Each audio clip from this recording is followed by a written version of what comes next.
This is assignment 9.2. On numbers 1 through 6, you are given your congruent statement as triangle PQR is congruent to triangle PSR.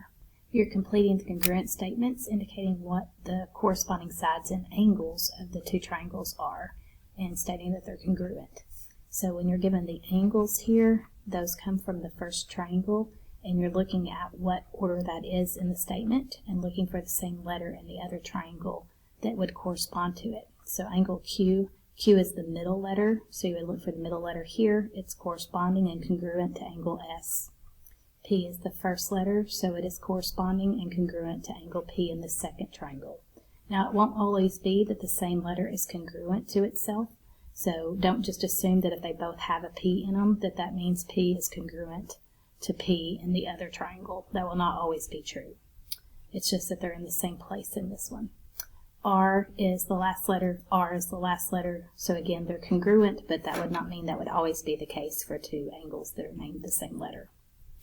On the segments, R is the last letter, P is the first letter, and so in the second triangle, again R is the last letter and P is the first letter, so we would say segment RP. Now even though segment RP and segment PR are the same exact segment, please put those in the correct order that goes with the one that is given. So don't put segment PR, even though that's the same segment. Put it in the right order. So number 5, segment QP. Q is the middle letter, P is the first letter. So middle letter, first letter would be segment SP. Segment QR. Q is the middle, R is the last. So middle last would be segment SR. On number 7, you were supposed to sketch two triangles and use tick marks and arcs to show the corresponding sides and angles that are congruent. Make sure that when you sketch triangles that you always label the vertices with letters. And remember, you're using different number of tick marks to show which sides correspond and different number of arcs to show which angles correspond. If you watched the video, I recommended that you use the angles or the triangles in number 3 of 9.1 notes. So if you did, this is an example of what that would look like. Since you were given the congruent statement, you knew side AB was congruent to side BE, BC was congruent to EF, so those each have 2 tick marks, and then AC, first and last, DF, first and last, have 3 each. The angles A would correspond to D, they both have 1.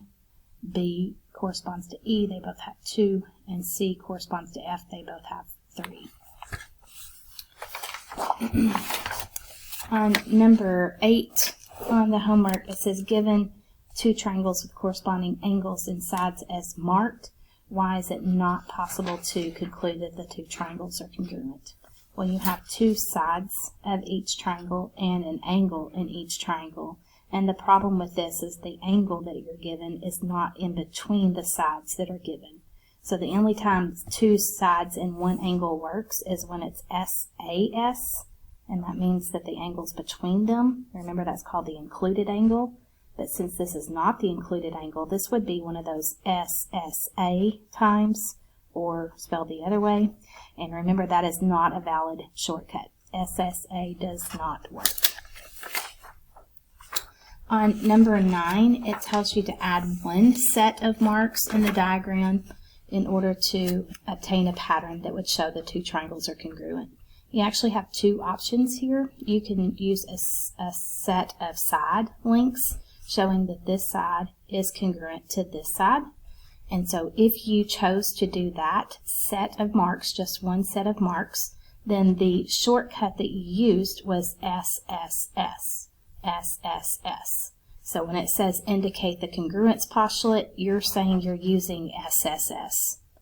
Now remember, you're going to write out the congruent statement. So you're going to name the first triangle alphabetically DOJ and show the second triangle in corresponding order. So D is between the 1 and 2 tick marks. Between 1 and 2 is P over here. O is between 2 and 3. Between 2 and 3 over here is J. And so it'd be PJO for the last naming. Now that was not the only possible answer on number 9. Instead of adding a set of sides, you could do a set of angles. Now you couldn't use either one of these angles, the non-included angle, because that would be SSA, which is not a shortcut. You have to use the included angle. So the included angle of these sides is angle J. The included angle of these sides is angle O. So if this is the set of marks that you chose to do, then the congruence postulate that you used is SAS.